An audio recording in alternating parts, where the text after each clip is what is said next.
တရုတ်နိုင်ငံမှာတွားရောက်လည်ပတ်ဖို့ကောင်းပြီးလှပတဲ့ရှုခင်းတွေနဲ့အလှပဆုံးရှေးဟောင်းမြို့လေးတွေကြေးရွာလေးတွေအများကြီးရှိကြပါတယ်။အဲ့ဒီထဲမှာပြည်တွင်းပြည်ပကဘာလက်ခီးသွားဧည့်သည်တွေကြားတဲ့ရေပန်းစားဆုံးသတ်မှတ်ခံရတဲ့ကြေးရွာမြို့နယ်6ခုကိုရွေးချယ်တင်ဆက်ချင်ပါတယ်။ဒီဒေသလေးဟာစီချွမ်ပြည်နယ်အနောက်ဘက်ကမ်းကျစ်ရှီးစံကိုပိုင်အုပ်ချုပ်ခွင့်ရဒေသမှာတည်ရှိပြီးတန်းပါဒေသကိုမျှော်စင်များရဲ့တိုင်းပြည်သို့မဟုတ်ရှေးဟောင်းမျှော်စင်တိုင်းပြည်လို့တင်စားကြပါတယ်။တခြားဒေသတွေနဲ့မတူတဲ့ထူးခြားချက်အဖြစ်ဆော်ဖူဆိုတဲ့နေရာမှာရှေးဟောင်းကြောက်တုံးမျှော်စင်အမြင့်ကြီးတွေအများကြီးကိုတစုတဝေးတည်းမြင်ရလေရှိပါတယ်။တကျင်းမြင့်နဲ့ရှောင်းကျင်းမြင့်တို့ပေါင်းစုံပြီးတတုမြင့်အဖြစ်စီးဆင်းသွားရနေရလဲဖြစ်ပါတယ်။တောင်ဆောင်တွေပေါ်မှာအဆင့်ဆင့်တိစောက်ထားတဲ့နေအိမ်တွေဟာမတူညီသောဘိတုကလက်ရာတွေနဲ့အတူမြင်ရမှာဖြစ်ပြီးအနီရင့်ရောင်လှေကားတဲ့ပုံစံကြောက်အိမ်တွေကတစ်ပင်တွေရဲ့ဖုံးကွယ်မှုအောက်မှာအထူးလှပနေပါတယ်။ဒါအပြင်လှိုးဝက်စမ်းကြဲတဲ့တမိုင်းအမွေနှစ်တွေကိုတန်းပါခရိုင်ရဲ့နေရာအနှံ့မှာမြင်တွေ့နိုင်ပြီး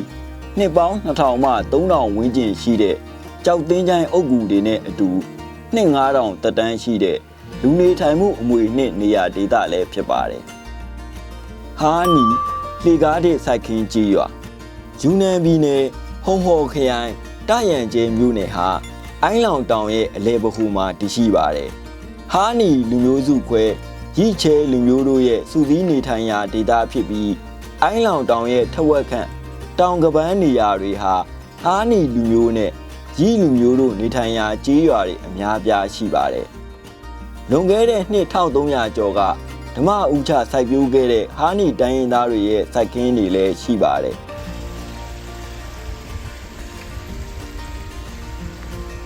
တရုတ်နိုင်ငံရဲ့အမခန်းနဲ့ရှုခင်းတွေတဲကတစ်ခုဖြစ်တယ်လို့ကမ္ဘာပေါ်မှာအံ့ဩစရာအကောင်းဆုံးစိုက်ပျိုးရေးအမွေနှစ်နေရာလည်းဖြစ်ပြီး UNESCO စာရင်းဝင်ရာဒေသလည်းဖြစ်ပါတယ်။ထူဝါကျေးရွာဟာရှင်းကျန်းဝီကာကိုပိုင်အုပ်ချုပ်ခွင့်ရဒေသအားလက်ထိုက်ဒေသဘာအဲချင်းခရိုင်မှာတည်ရှိပြီးရုရှားကာဇက်စတန်နိုင်ငံတွေရဲ့နယ်နိမိတ်နဲ့နီးတဲ့အလွန်အေးသောတောင်တန်းဒေသဖြစ်ပါတယ်။တရုတ်နိုင်ငံရဲ့အနောက်မြောက်စွန်းမှာထူခြားစွာတည်ရှိနေပြီးလှပတဲ့ကာနက်ရေကန်ထူထပ်တဲ့တစ်တော်တွေနဲ့ကြပြာဆန်နဲ့ဘူးစပတ်ပင်စတဲ့အပင်တွေလည်းရှိပါတယ်။ပတ်ဝန်းကျင်မှာထင်းရှူတော်တွေမြက်ခင်းပြင်တွေရေခဲတောင်တွေနဲ့စိမ့်လန်းဆူပြနေပါတယ်။တစ်တော်တွေကအရွက်အဝါရောင်ဟာရွှေဝါရောင်အဖြစ်ပြောင်းသွားပြီးကာနက်ရေကန်ရဲ့အပြာရောင်ရေပြင်နဲ့ပေါင်းဆက်လိုက်တဲ့အခါနတ်ပြည်ကဲ့သို့ပင်မြုံနိုင်လောက်အောင်လှပတဲ့ရှုခင်းမျိုးကိုဖန်တီးပေးနေတာကြောင့်ကဘာလက်ဧည့်သည်တွေရဲ့အကြိုက်ဆုံးနေရာတစ်ခုလည်းဖြစ်ခဲ့ပါတယ်။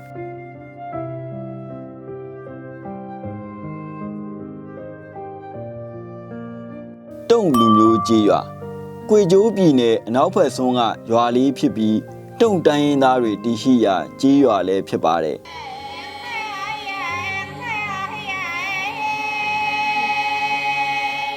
အိမ်တွေဟာခြေတံရှည်တွေဖြစ်ပြီးတောင်ကုန်းတွေဝန်းရံထားတဲ့အပြင်တခြားနဲ့မတူတဲ့ဘိတုကလက်ရာတွေကြောင့်ကဘာလှဲ့တွေကြားမှာရေပန်းစားစရာကြီးရွာလည်းဖြစ်ပါတယ်။တန်လုံးဝမတုံပဲတစ်သားသုံးပြီးရိုးရာနီးနဲ့တိဆောက်ထားတဲ့မျှော်စင်တွေမြေချောင်းပေါ်မှာတိဆောက်ထားတဲ့အမိုးပါသောတစ်သားတရားတွေဟာလည်းဒီဒေသရဲ့ထူးခြားချက်အနေနဲ့မြင်တွေ့ရပါတယ်။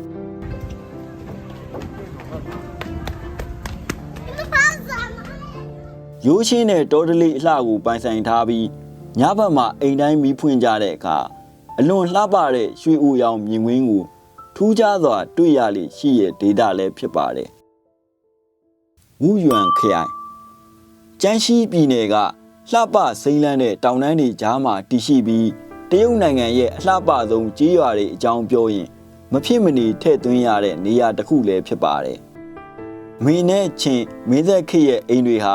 တိတ်ဆိတ်ငြိမ်သက်စွာတည်ရှိနေပြီးရွာရဲ့ပုံစံဟာတည်သက်ရိုးရှင်းလို့အချိုးတကျနဲ့ကြက်တည်ရှိလာပါတယ်။နှစ်ပေါင်းရာချီတက်တန်းရှိတဲ့ရှေးခေတ်ဘိတုကလက်ရာတွေကိုစနစ်တကျထိန်းသိမ်းထားမှုကဒေသရဲ့စံပြကိုစားပြုမှုတစ်ခုလည်းဖြစ်ပါတယ်။ရွှေဝါရောင်ရှိနေတဲ့မုံကြီးစီပန်းကြီးတွေဟာ ဒေသရဲ့လိုက်ဖက်ညီတဲ့အလှတရားမျိုးဖြစ်နေပြီးအမျိုးသားအဆင့်တဘာဝအလှပနေမြေအဖြစ်သတ်မှတ်ထားတဲ့ဒေသလည်းဖြစ်ပါတယ်။လိကျန်းရှိမြို့ဟောင်းယူနန်ပြည်နယ်အနောက်တောင်ပိုင်းဒေသမှာတည်ရှိပြီးနာရှီတိုင်းရင်းသားလူမျိုးတွေနေထိုင်ရာဒေသလည်းဖြစ်ပါတယ်။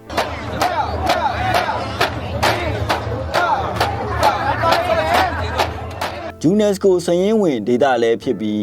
ကြောက်စိမ်းနဂါနှင်းတောင်မှစီးဆင်းလာတဲ့မြင့်ချောင်းငယ်လေးတွေဟာဒေသရဲ့နေရာအနှံ့အပြားကိုဖြတ်တန်းစီးဆင်းလို့နေပါတယ်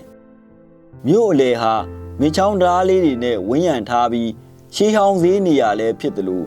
နာရှီရိုးရာအိမ်လေးတွေကလှပလို့နေပါတယ်။ဒီဒေသမှာ